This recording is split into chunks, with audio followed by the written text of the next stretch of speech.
Well, good evening and welcome to this forum for the Senate District 7 State Senator. And we are grateful for this opportunity to be here tonight with three candidates. This forum is being put on by the Hibbing Area Chamber of Commerce. And we're so thankful for Hibbing Public Access Television. They are the ones who are recording and broadcasting this event. I'm Pastor Dan Erickson, and my colleague, Mr. Steve Potts from the Hibbing Community College, will be asking the questions this evening. The person who arranged this forum is the president of the Hibbing Area Chamber, that's Shelley Hansen, and she is also our timekeeper tonight. So we're grateful that all three of you have joined us this evening, and we're going to start with your opening statements. You each have 2 minutes to just introduce yourselves to the voters. Start with Ben. Hi, I'm Ben Denucci. I'm a fifth-generation Iron Ranger. My family's lived in Nashwauk for 115 years. My grandfathers both worked at National Steel, as did my father before he became a teacher. Both my parents are retired educators. I'm a volunteer firefighter, a former mayor, current county commissioner, and a small business owner. I own 2 small mom-and-pop union shop grocery stores. And those stores were going to close, but I know how important businesses like these are to our communities. So I put together a team that kept the doors open, kept the lights on, and we have 30 people working between the 2 stores and good-paying union jobs. I don't just talk about keeping communities thriving. I know what it takes. Taken action, I've done my part as a local business owner. I know the challenges our businesses face and the resources they require. I've worked in local government for the last 8 years as the mayor of my hometown and currently as an Itasca County Commissioner. I fought for good-paying local jobs like those in the mining industry and worked to pass a referendum that replaced the oldest school in the state. And for a 4th year in a row, I got a 0% levy increase passed in Itasca County. Running for state senate is a natural extension of work I've already been doing.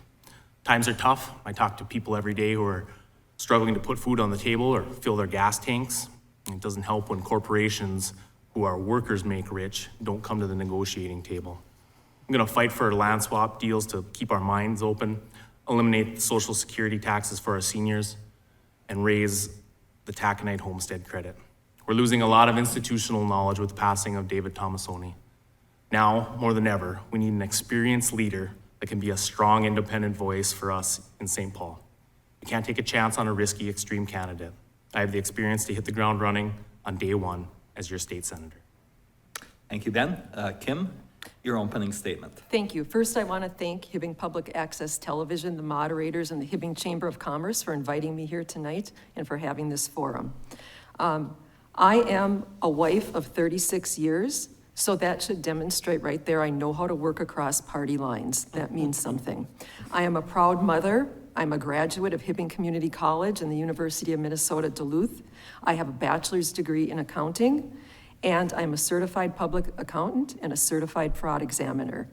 I am a 24+ year public servant. I have been an internal auditor, a business manager, and I have significant investigatory experience. I am a 6+ year member of the Hibbing School Board, where I serve as the treasurer. I have for the last 5 years. I am a former fire civil service commissioner here in Hibbing. I'm a former 18 years dues-paying union member. I am a 6-year member of the Range Association of Municipalities and Schools, and I am a founding member of the advisory board of the Boys and Girls Club of Hibbing. And I am running as a write-in candidate to represent each and every one of you in our state senate. Your voice was heard and you're worth fighting for. We must continue to work together. And I am doing this because all of us have seen increasingly over the last several years how our 2 major parties are failing us. They're failing us at all levels of government, including on the Iron Range. In the last 4 months, I saw firsthand on numerous occasions that the parties are putting politics and parties above people. My integrity and in good faith, I could not sit back and let these parties continue to fail us. And actions speak louder than words. So unfortunately, in this race, we have 2 candidates who represent parties who we simply cannot trust will put the people of the Iron Range and the Northland above the party, and that's why I'm still running. Thank you, Kim. Rob? Okay, thank you, Pastor Dan. Thank you to the Hibbing Chamber and Mr. Potts, and also thank you to Hibbing Public Television for filming this and putting this on. I am Rob Farnsworth, and I grew up over in Chisholm. After high school, I attended Hibbing Community College for a little over a year, where I took just about every class that Mr. Potts has to offer. Transferred to the University of St. Thomas, where I earned a double major in history and social studies. Later on, I earned my master's degree in special education from Mankato. I've been a teacher for a little over 20 years. Starting actually with the suburban Twin Cities School District of Mounds View, before I realized that I didn't really want to be in the cities, moved back home, started working for the Minnesota Department of Corrections up at Thistledew, also worked at the facility down in Red Wing. And then for the last 13 years, I've been a special education teacher in the Hibbing School District. I'm also a licensed real estate agent in Hibbing, where I live with my wife, Jamie, and our 4 children, Hannah, Isaac, Abigail, who's sitting out there today, wanted to come and watch Dad, and Samuel, and also we have a Labrador Ginger. When we first got married, my wife and I were living down in Red Wing, and when we decided it was time to start a family, we knew that we wanted to raise our kids in the same area that we grew up. So I transferred back up to Thistledew. Jamie got a nursing job up here, and we packed up and headed home. That was a little over 15 years ago. Now we're raising our children right here on the Iron Range where we grew up. And that's the reason I've been so active in politics and why I'm running for state senate now, to make sure the Northland is the best place to live, work, and raise a family. Some of the things that I plan on working on, first and obviously, I'm gonna support mining. My dad was a 33-year union miner. I understand how important those jobs are. I also wanna work to reduce the cost of living in our state with permanent tax cuts, starting with the tax on our senior citizens' Social Security benefits. And of course, it's probably no surprise, as a teacher, I am passionate about reforming our education system so that our kids get an education that they can actually use after high school. We're gonna talk about a lot of other issues tonight, so I look forward to earning your vote as our next state senator. Thank you, Rob. Okay, Kim, you're going to handle the first question first. The last several years, it seems there's been an erosion of public confidence in the state legislature. What will you do to restore the public's trust in our legislature? So I think it all starts with honesty, integrity, and doing what you say you're gonna do. I think it's important to be consistent and stand up for what's right, stand up for the people of the Northland, no matter how difficult it might come. One of the things that makes that very easy for me is I am unaffiliated with either party. I have not taken public funding from the metro political parties and their representatives as some of the other candidates have. And so each time that I vote, my vote will be with the people of northeastern Minnesota. And I have no problem working in an environment where there are different viewpoints. I do that every day. I have the skills, I have the experience of reaching common ground and coming up with a solution that we can all live with. And I think that is extremely important. And so just being honest and transparent, I think will go a long way. Thank you, Kim. Rob, in the last several years, there seems to be an erosion of public confidence in the state legislature. What will you do to seek to restore the public's trust? I think the most important thing that we can do and need to do to regain public trust is to figure out how to work across the aisle. Instead of all this gridlock and all of this fighting, and to do that, I think we need to be willing to listen to the other side. And so I was out door knocking today in Hibbing, freezing cold out today. And so I knock on a number of doors, Republicans, Democrats, Independents, and a couple of, knocked on a couple of doors today where Democrats answered the door. They're like, nope, not interested in your flyer, I'm a Democrat. And rather than just walking away and saying, well, okay, whatever, I almost always ask, unless they're like super mean or swearing or threatening me, I almost always ask the question, well, even if you're not gonna vote for me, what are you concerned about? And I stand there and listen. And I remember I was door knocking over in Aurora. It must have been in July. And I was talking to a lady. She said, I'm not going to vote for you. But then she was telling me about her trouble getting disability benefits. And so we probably chatted for 30 minutes. And my campaign manager would probably say, Rob, you got to cut loose and get to the other doors. But I really want to hear what people have to say. And I think that's important. Down at the legislature, I'm not going to agree with a lot of people, but at least I want to, listen, hear where they're coming from, and work across the aisle. Okay, thank you, Rob. Ben, same question for you. In recent years, there seems to be an erosion in public confidence in the state legislature. What will you do to restore the public's trust? Yeah, first and foremost, I'm running to represent the people of this region. I'm not running to caucus with one party or another. Certainly, I'm going to work with the party that's endorsed me, but the DFL is a big tent, and we don't always agree on everything. For example, I'm a pro-mining candidate. I come from a mining family. Mining is the engine that drives our natural resource economy here. I'm able to tell our story to members of the DFL, but I'm also able to reach across the aisle and work with Republicans that support mining or energy matters or issues that we need to find compromise on to move ourselves forward.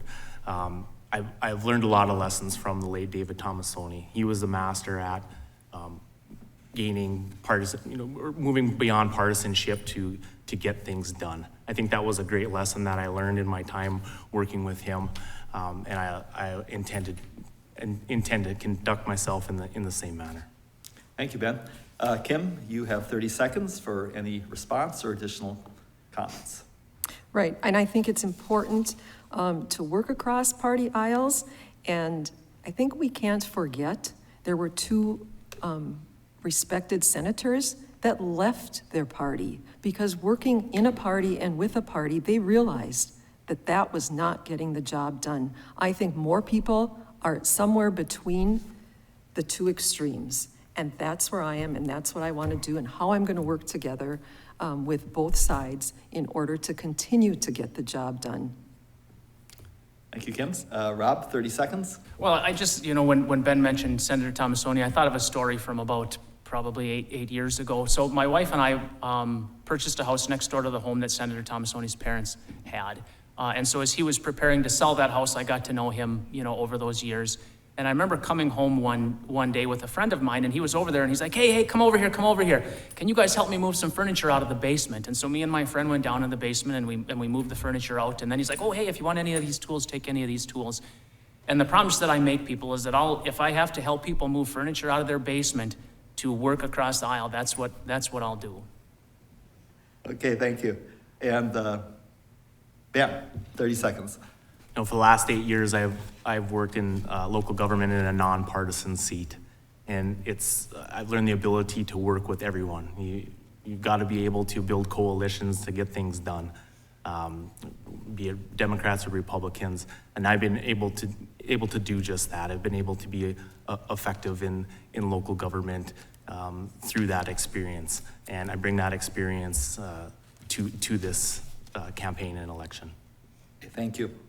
Rob, the second question, you get to start.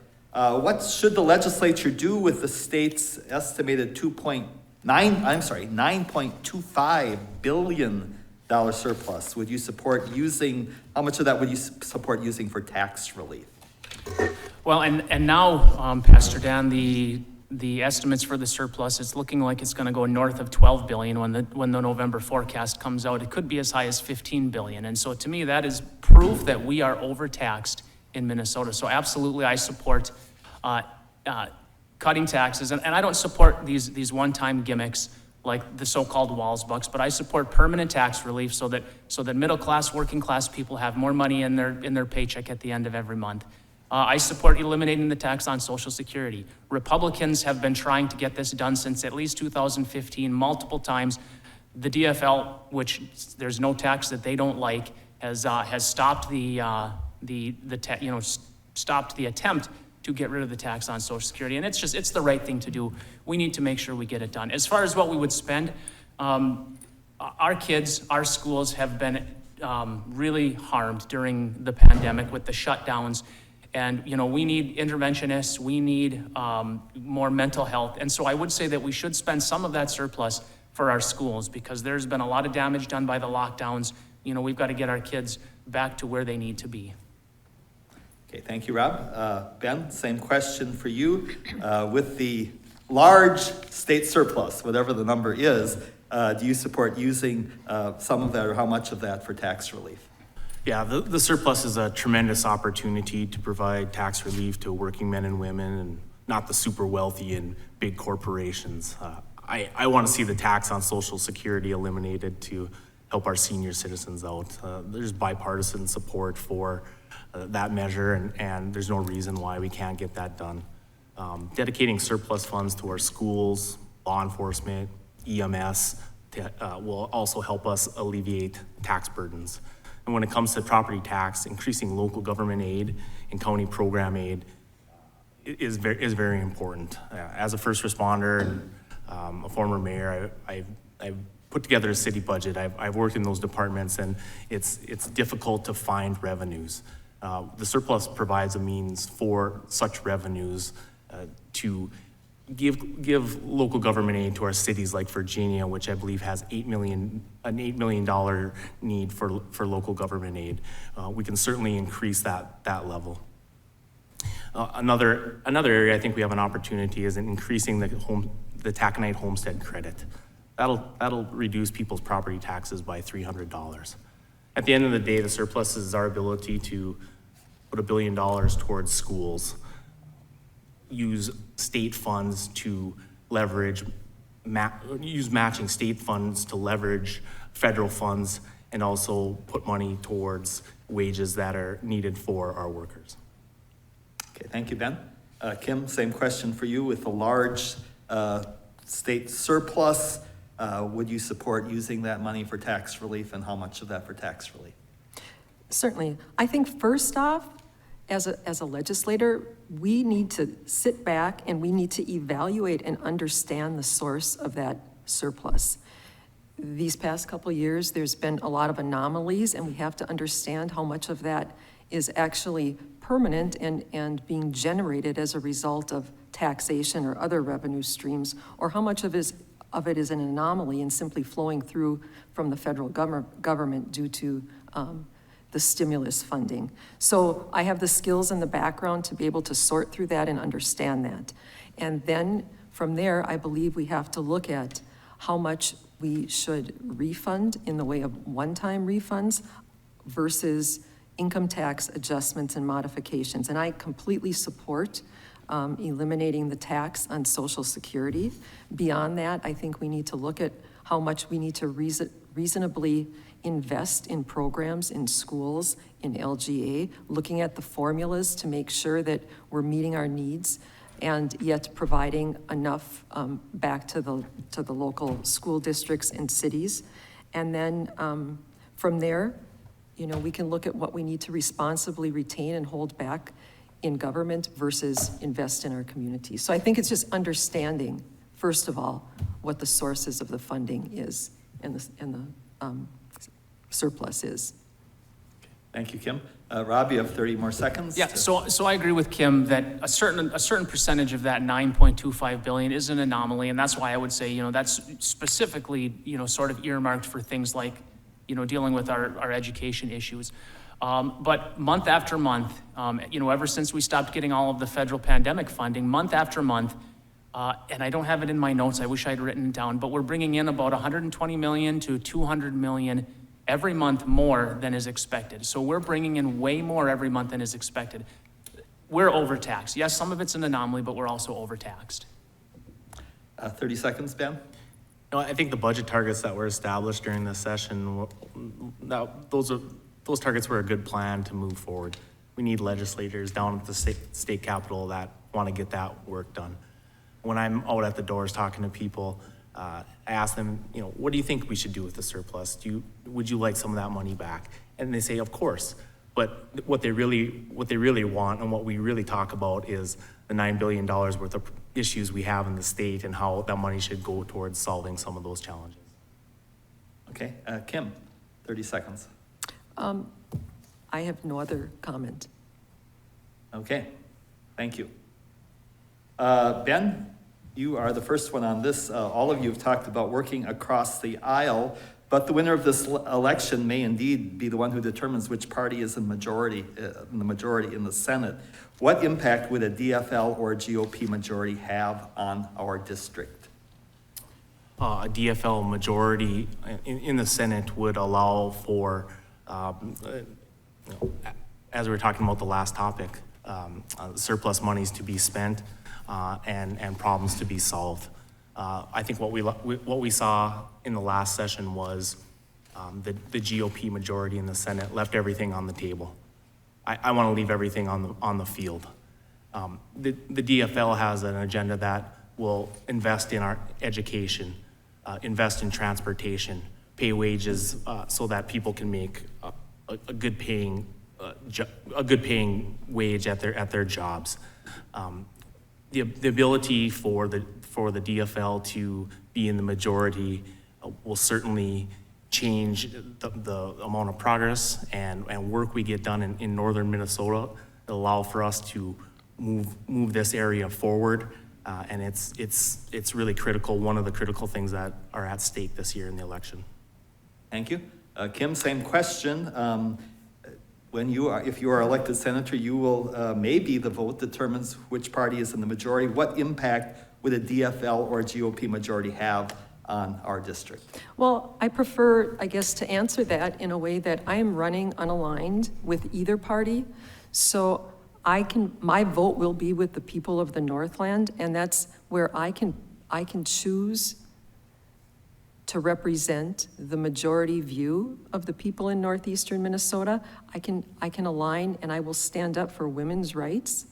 I will stand up for the separation of church and state, so all people's views are represented and respected, and all marginalized groups will be respected. I have been working as a local elected official in a school district over the last 6 years, probably the last 2 being some of the most difficult. So I understand that piece of it. I understand what it means to be fiscally responsible. I understand what it means to stand up for mining, and not just during an election season, and I will continue to do that. And so I will vote with the party that represents the views of the people of northeastern Minnesota. Okay, thank you, Kim. Rob, same question to you. As if you're elected, you may be the deciding vote as who determines the majority in the Senate. What impact would a DFL or a GOP majority have on our district?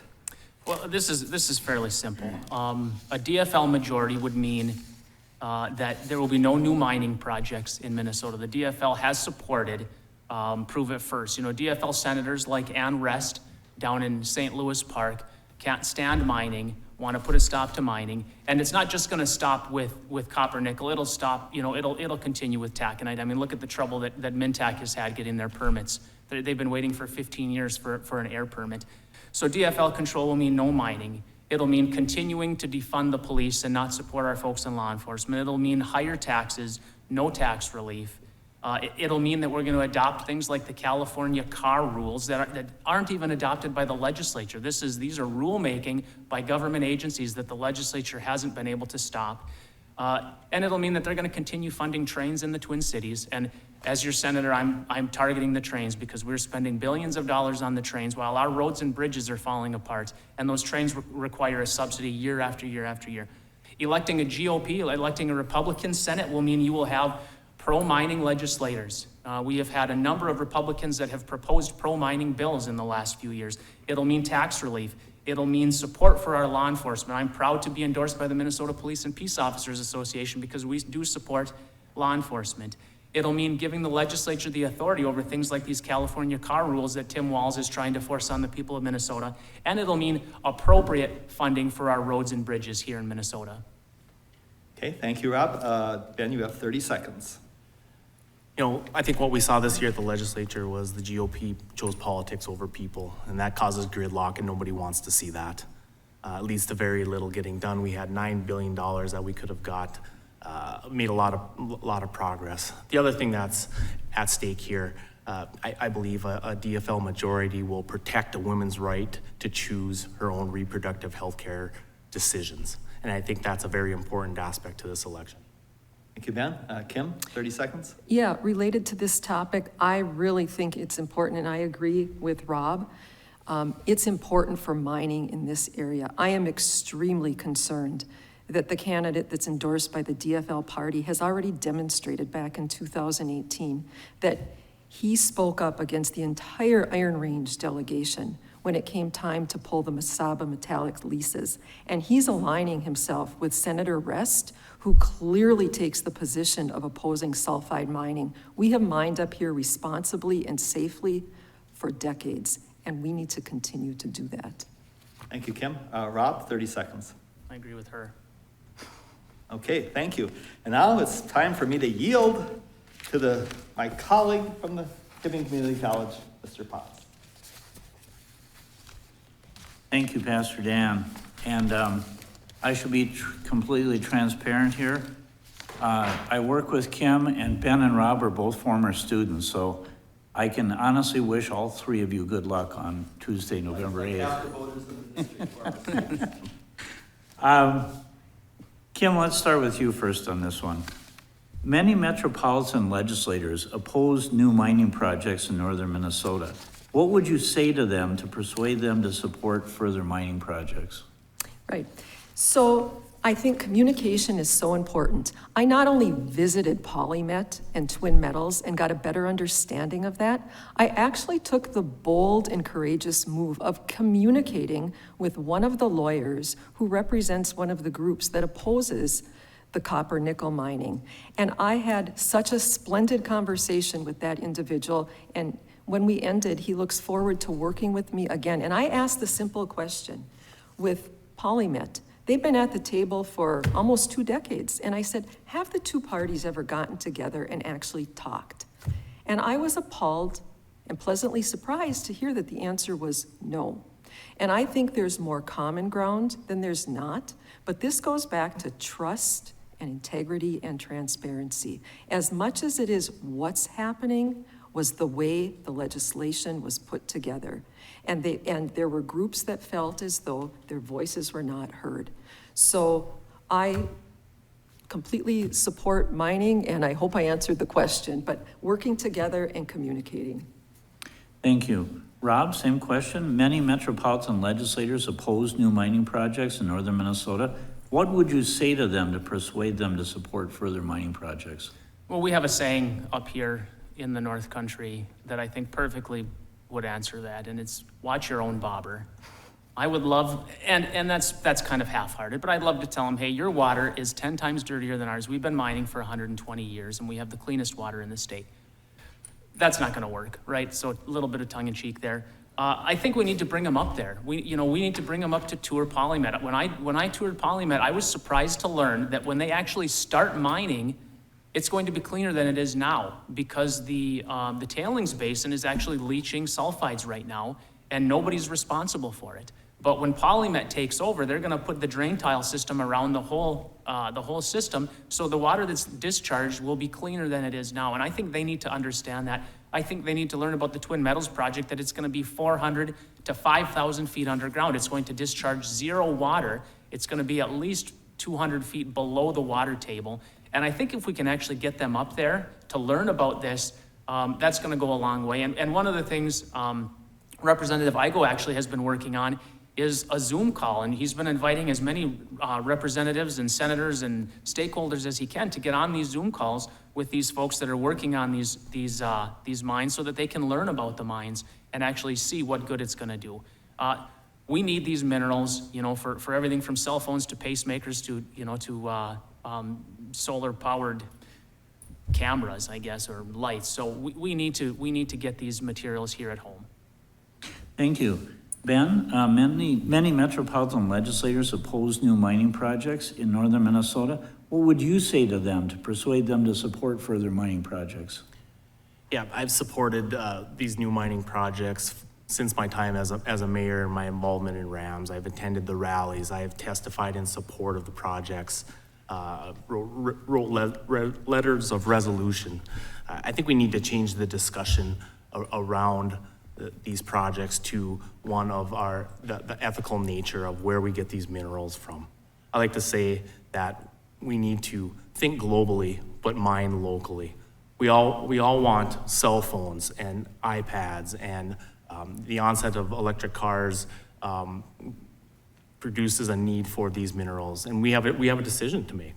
We can either continue to allow these minerals to come from third world countries where there are no child labor laws, there's no OSHA, MSHA, EPA, or we can mine these minerals right here where we have the best regulations in the world and using the best workforce in the world.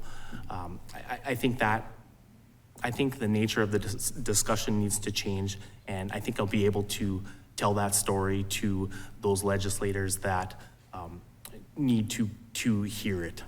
Thank you. Kim, 30 seconds. Yeah, and I think all of the above. I think, just like they take the legislatures up to northeastern Minnesota and across the state when it comes time to do bonding tours, I think we need to spend time doing that and getting them up into the Northland and into the proposed mining projects. Education, and I think it even has to start at a younger level. We have to get our students from the metro can't understand our way of life as our students can't understand theirs. So I think that's very important, and they'll be able to better understand. And when it comes time to set up regulations, I think getting people from both sides of the aisle to put together what those regulations might look like, things that we can all live with. Okay. Thank you, Rob. I think we all pretty much agree on this, and my buttons on my jacket have been tinging on the table the whole time, so I'm going to use my 30 seconds to take my jacket off. So that I stop distracting my opponents over here. Thank you. Ben, do you want extra time to take your jacket off? I know Okay. my buttons aren't as loud, I guess. I think mine. You can use your 30 seconds as you wish, Ben. Well, communication and education is key on this issue. We need to engage in the discussion and come to a place where we get to conditions where both sides are comfortable moving forward. Okay. Thank you. Let me read the question and then tell all three of you something at once. Rob, you get this one first. What do you see as the most divisive issues facing the legislature in the next session? Given the close division between parties, what would be the most effective approach to dealing with these issues? Now, we did not define divisive issues. That's, if you choose, you can define that however you wish.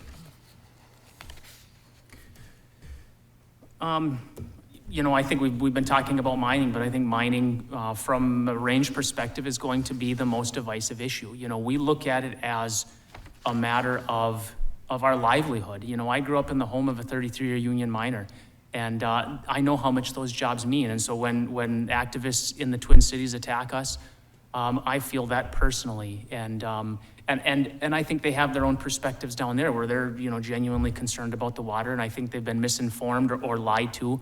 And so, again, the things that we just talked about on the last question, to bridge that divide on mining, I think we're going to have to do that, going to have to educate them, going to have to show them how important these good-paying mining jobs are, and demonstrate that we have the cleanest water in the world.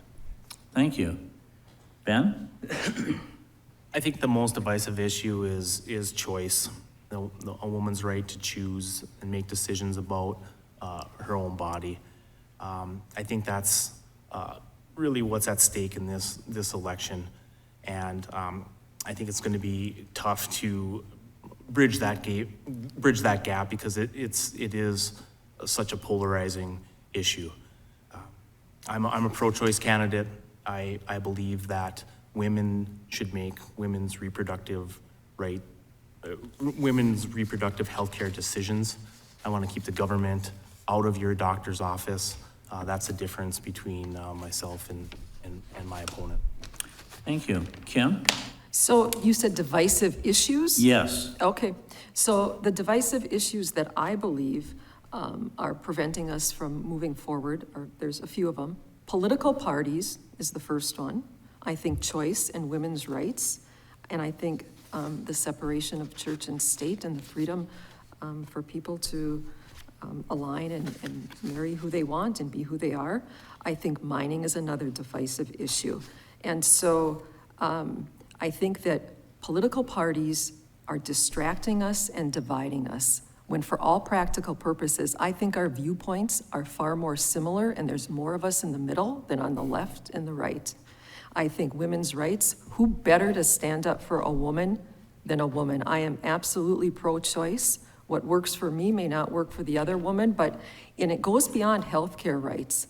It's standing up for women when it comes to good-paying jobs, equal pay for equal worth, promotional opportunities. and again, mining. So I think those are the most divisive issues that we have facing us. Thank you.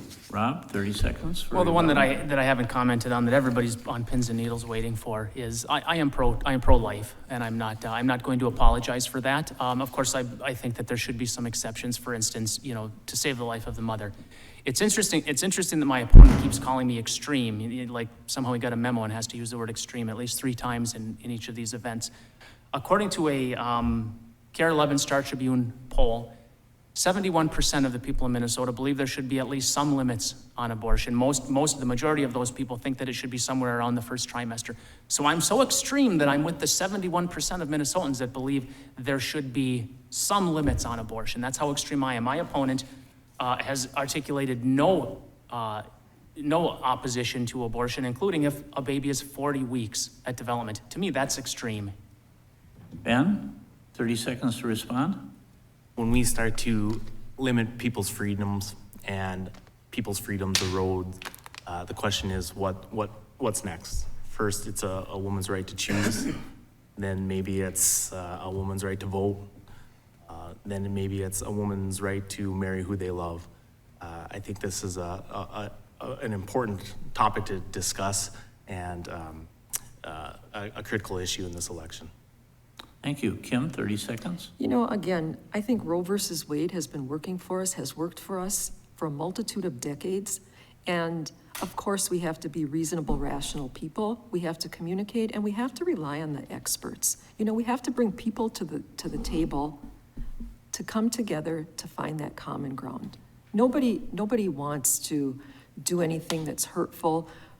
Maybe it comes to education. Maybe we need to educate young people. So if they get into a situation, they have other options, and we provide the other mechanisms in place for them for adoption or for the services that they would need to raise those children.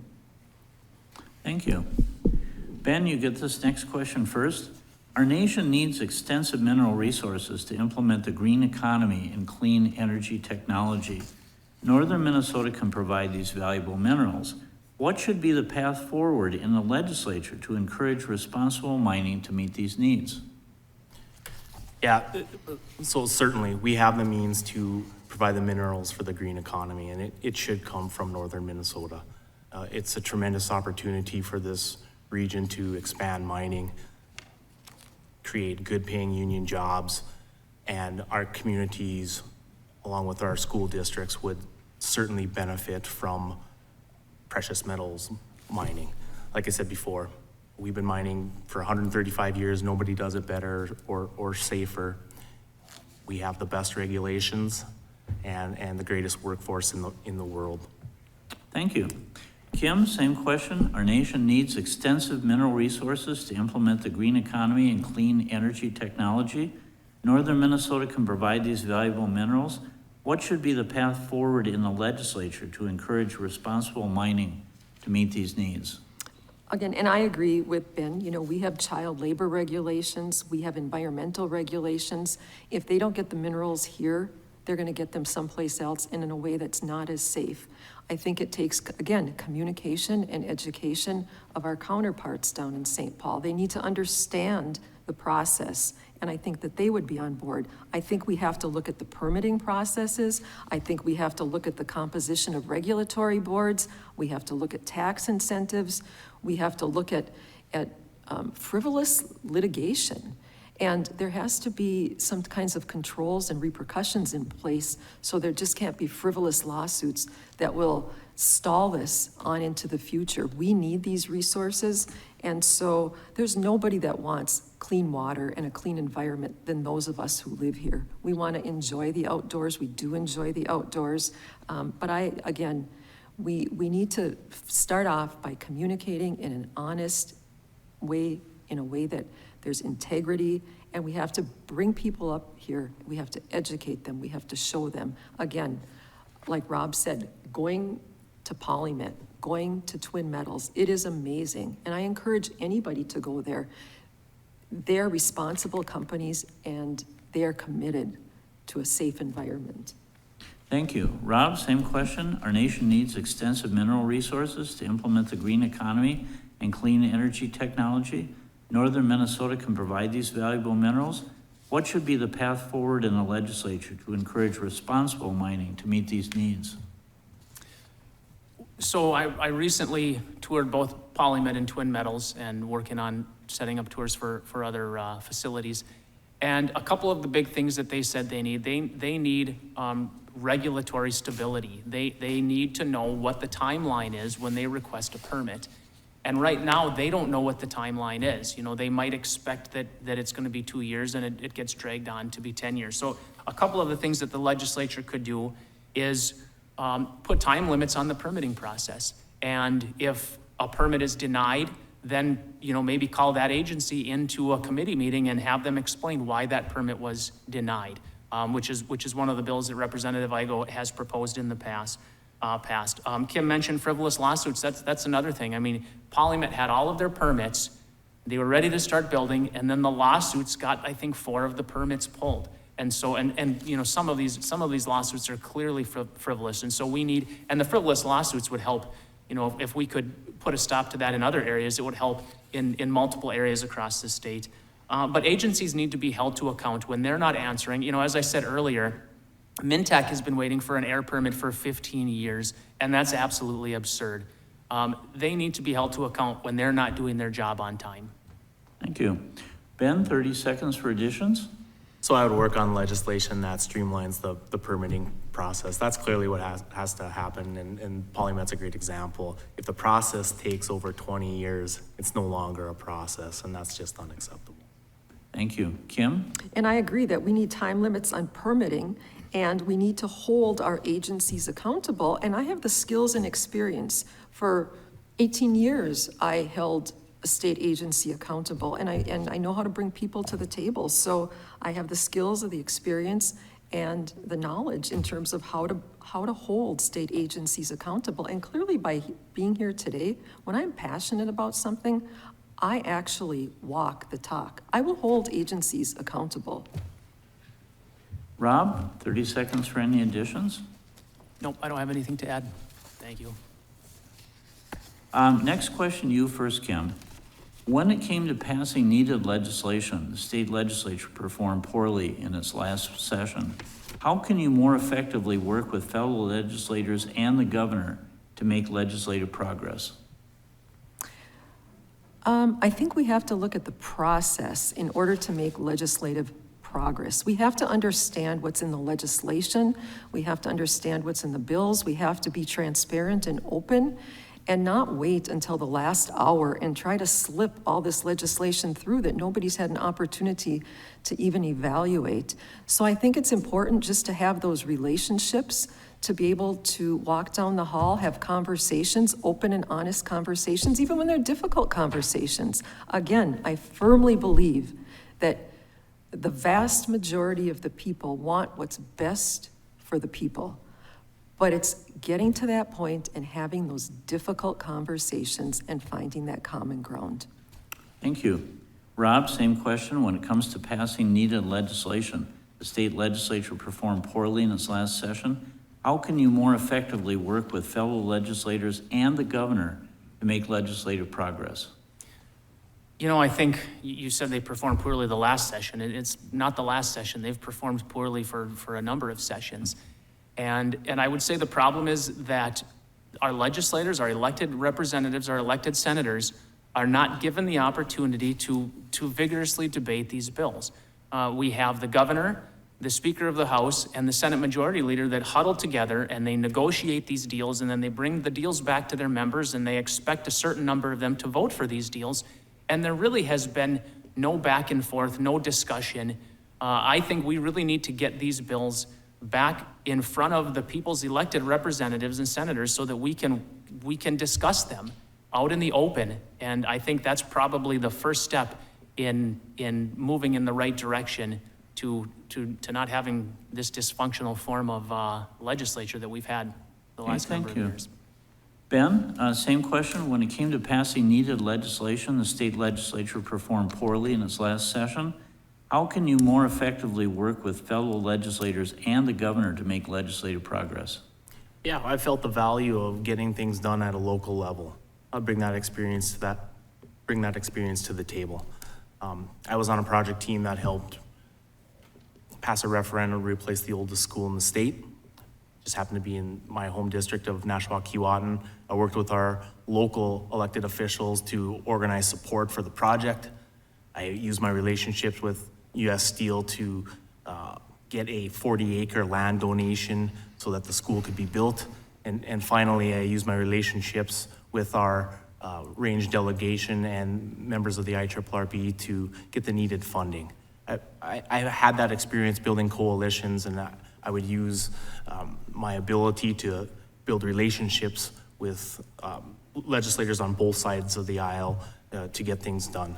I've also had the opportunity to build relationships in the governor's office and other state agencies.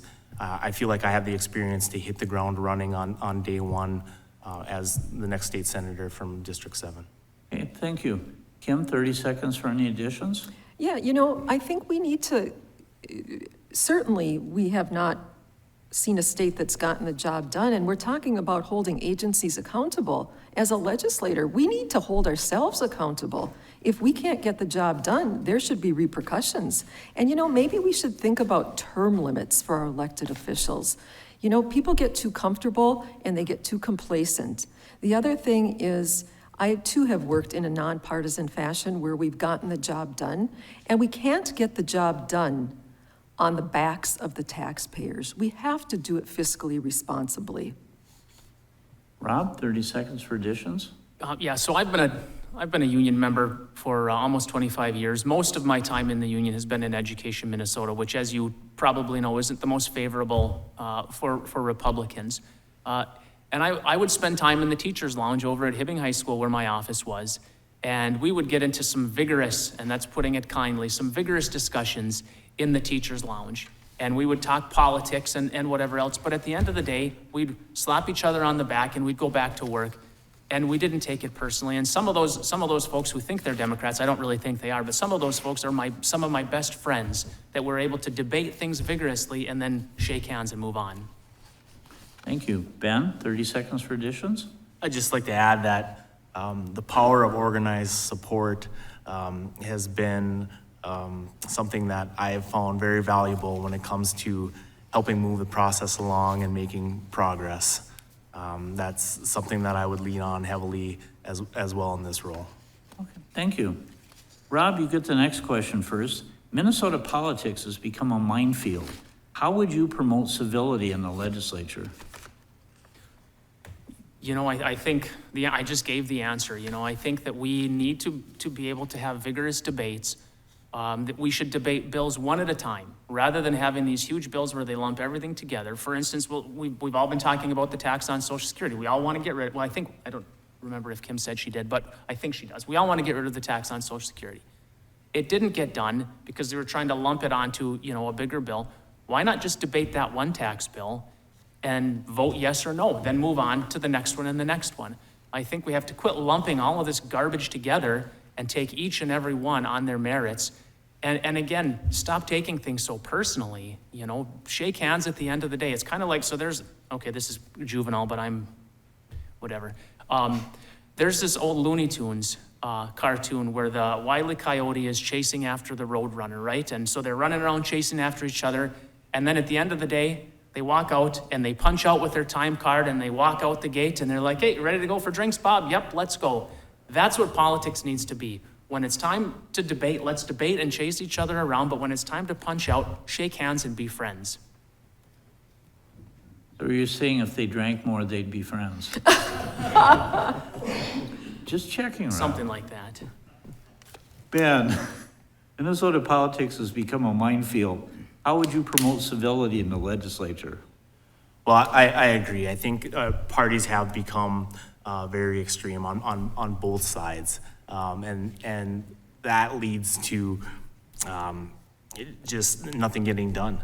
I'm reminded by a story that Rick Nolan told me one time. He said there's a list of legislators, Congress folks that it shows the list shows their effectiveness, and those you see on TV every day are on each ends of the list. They're the most extreme, but their effectiveness is low. It's the ones in the middle that you never see on TV or in the newspaper that get the most done. And I think that comes from the ability to work together and do the work of the people. We got to get back to a place where we're able to negotiate, to give a little.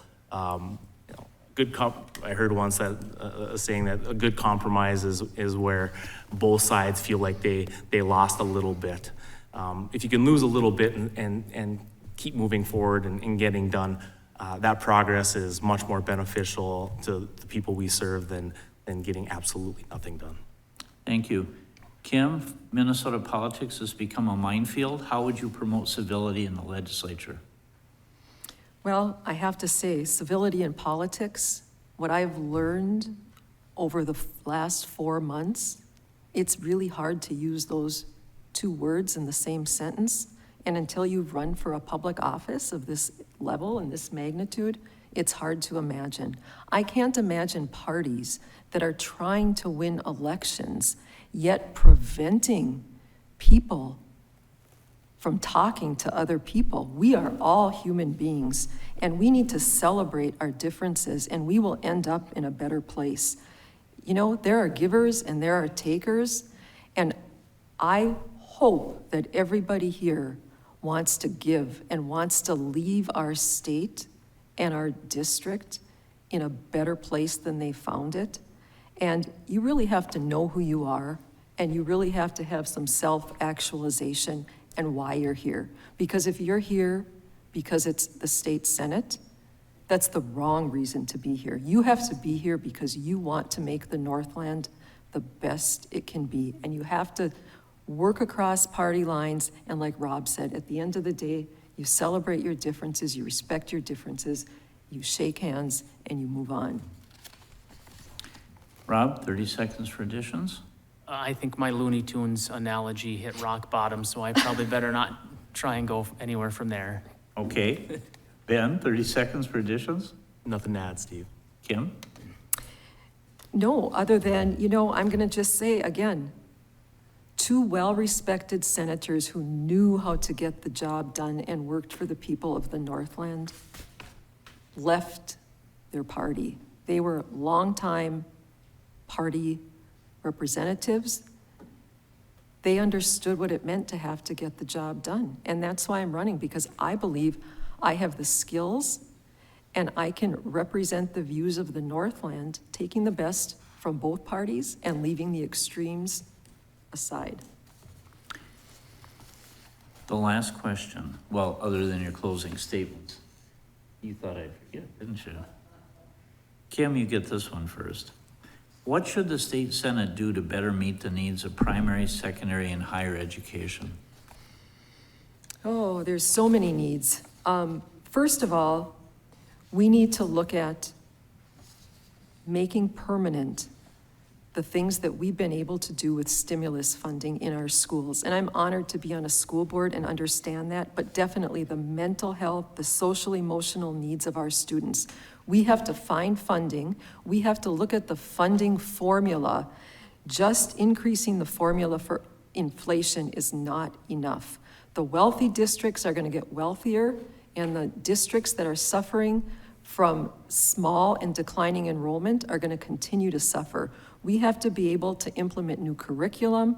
We have to maintain and sustain our mental health, emotional needs of our students. We have to partner in higher education. We can't duplicate our efforts. We have to work collaboratively.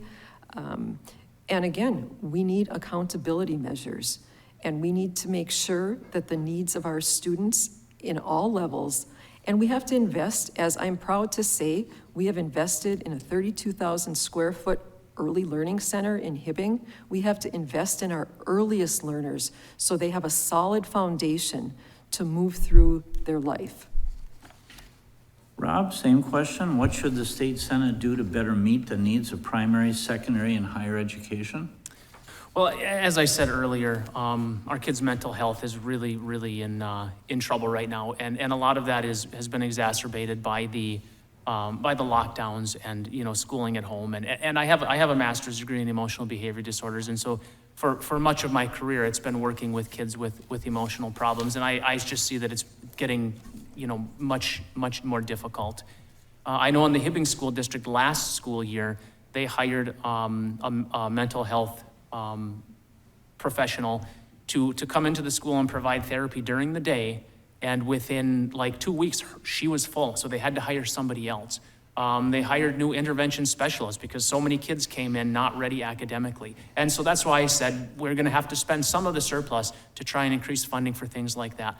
But the thing that I really have been beating the drum on educationally is the problem that we have for the last 45, 50 years, been trying to prepare every single kid in our high schools to go to a four-year college and university. And we need to reform the grad standards to give flexibility to schools. I mean, in Hibbing, we have some of the best programs around. We have the construction trades class where kids go out and they build Habitat for Humanity homes and they learn those skills right on the job. We have the career academies where we have kids that are, as part of their work day or their school day, are going to work. And so we need to give schools flexibility. I really wish that I had a couple more minutes because I think this is so important that we need to prepare kids for what they're actually going to do after high school. And I'll use my 30 seconds to add to that. Thank you, Rob. Ben, same question. What should the state senate do to better meet the needs of primary, secondary, and higher education? Well, a zip code shouldn't determine the quality of the education you receive, and I want to make sure our students come first. The budget surplus, which is our money, is a once-in-a-generation chance to recruit and retain top-tier teachers, support special education programs, reduce classroom sizes, expand career and technical training. There's a lot of good work that's going on in the academies model and expanding our industrial arts programs. And we also need to provide mental health counselors. We can do it all without raising property taxes. I'm proud to have the support of the teachers and want to work with them to craft legislation that addresses the real issues in education, and I want to make sure that we get our fair share of state funding. Thank you. Kim, additions? Yes, I'm proud to be a part of the school board that's been able to do all the good things that Rob was describing in our Hibbing schools, and we maintain our buildings. I believe one of the candidates talks about the oldest building or replacing the oldest building in Minnesota schools, but I think our Hibbing High School is about the same age, and I am proud that we maintain that. But the one thing that differentiates me from the two candidates, I stand for school safety. I am all for hunting, for guns, but both of these opponents stand for items that clearly conflict with what the literature has showed us that can contribute to mass incidents in our schools, and we can't have that. Rob, 30 seconds for additions. So the part of what I wanted to say then, questions that didn't come up would be like worker shortage. We're seeing huge shortages in elder care facilities, in group homes. And another program in Hibbing, I think they still have it this year, is a CNA program where kids can walk out of Hibbing High School with a CNA degree and they can go get a job. And if we allowed schools flexibility to have more programs like that, maybe we wouldn't have labor shortages in these areas because they would, walk out of school with a CNA, and we can even, extend that to something like welding. Why not walk out of high school with a welding degree and go get a good job at the mines? So I think that we have a lot of potential educationally. Thank you. Ben? I think we've got a lot of good work that's going on. I think the Advanced Learning Institute is doing a great job. There's certainly a lot more work to be done, and we need legislators down at the state capitol that are going to help us advance education and make sure that the students here are receiving a world-class education. Thank you. And now it's time for closing statements. Kim, you get to go first for your 3 minutes, then Rob, then Ben. Sure. I am actually the only candidate who's truly going to represent the people of this district, who has no agenda, has no alliance or allegiance to any party or any lobbyist. I have the skills and the experience to not only effectively manage and invest the $9.25 billion or $12 billion state surplus, whatever it is today, and the state budget. I know how to hold government accountable. My only interest is with the people of the Northland. I will be accountable to them.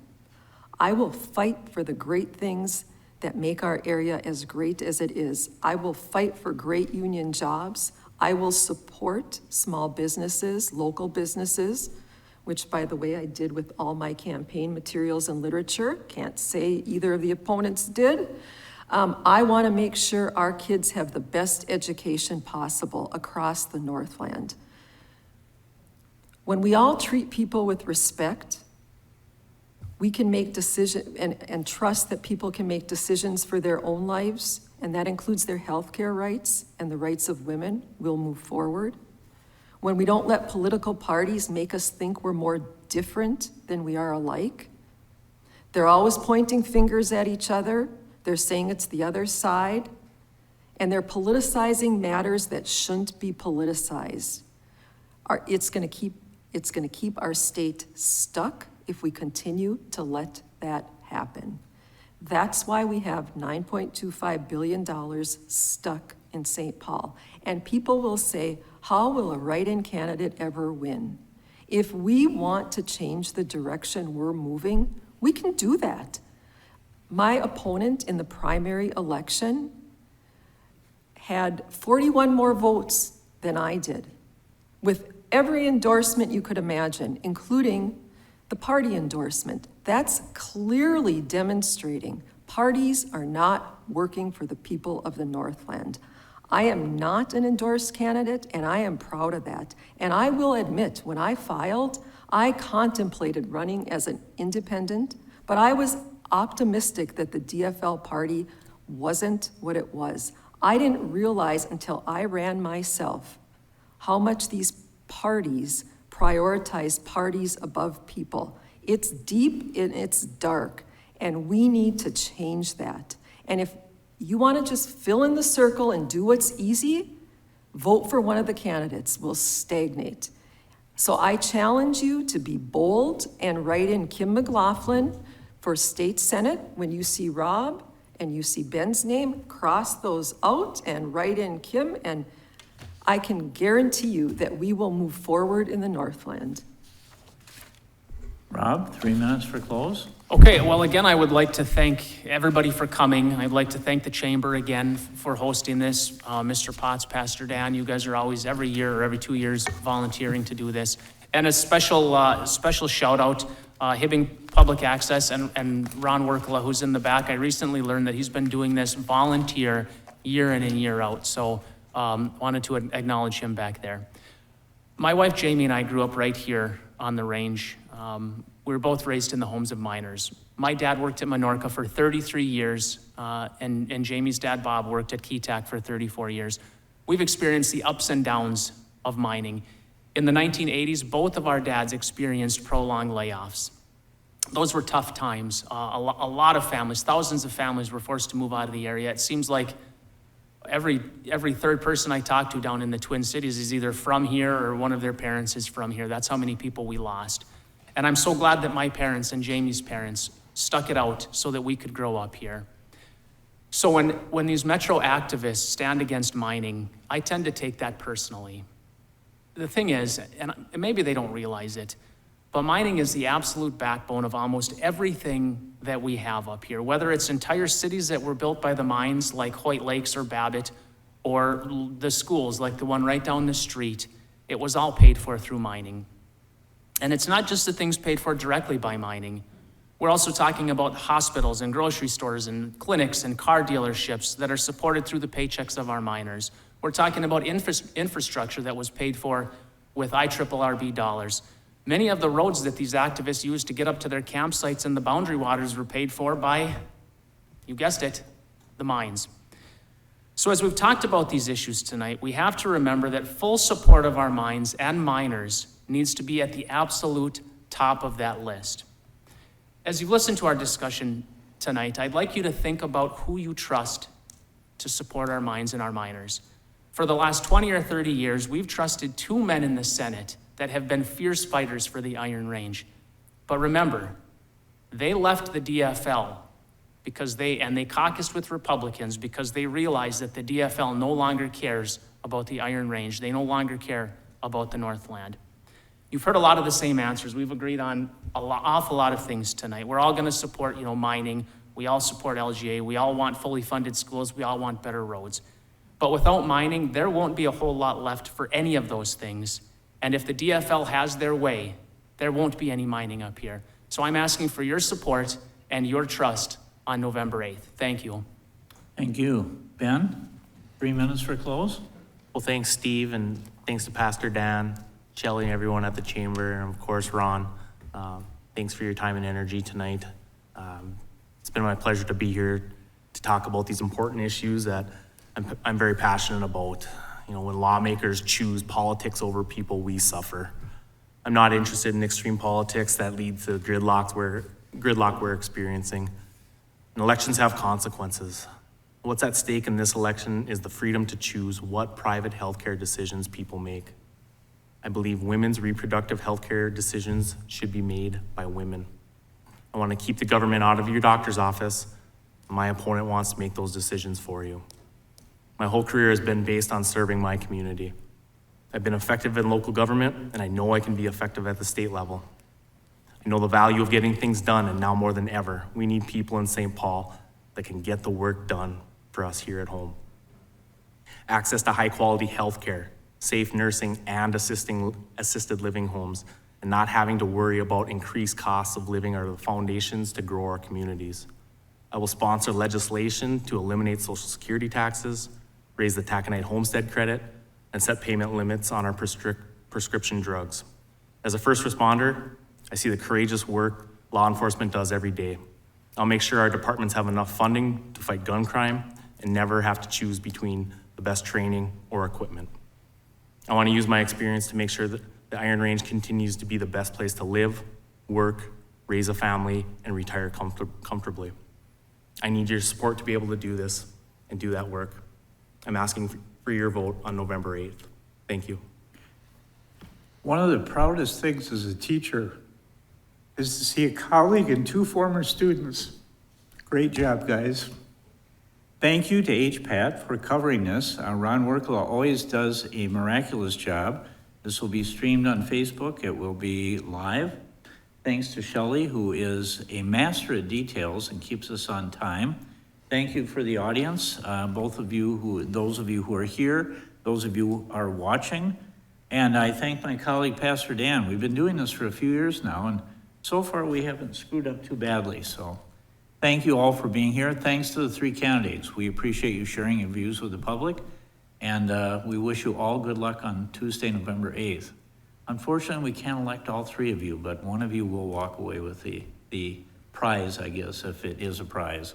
Thank you, and good evening.